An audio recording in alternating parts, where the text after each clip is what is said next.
One ஹதீஸ் one lesson part two. உண்மையான வலிமையானவர் யார் தெரியுமா?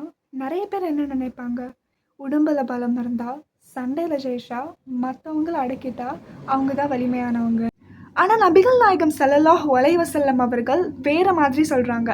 மற்றவர்களை மல்லுக்கட்டில் தோற்கடிப்பவர் தான் வலிமையானவர் இல்லை, கோபம் வரும்போது தன்னை கட்டுப்படுத்தி கொள்பவர் தான் வலிமையானவர் என்று. சில நேரம் யாராவது நம்மளை காயப்படுத்துற மாதிரி பேசுவாங்க.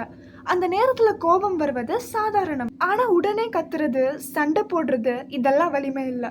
உண்மையான வலிமை என்ன தெரியுமா? கோபம் வந்தாலும் நம்ம வார்த்தைகளை கட்டுப்படுத்துறது.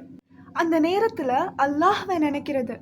மற்றவங்களை ஜெயிக்கிறது சுலபம், ஆனா நம்ம கோபத்தை ஜெயிக்கிறது ரொம்ப கஷ்டம். அதனால அடுத்த முறை கோபம் வரும்போது ஒரு நிமிஷம் நின்று யோசிங்க. இந்த ஹதீஸை ஞாபகத்துல வச்சுக்கோங்க. அல்லாஹ் நம்ம எல்லோரையும் கோபத்தை அடக்கக்கூடியவர்களாக ஆக்குவானாக. அமீன்.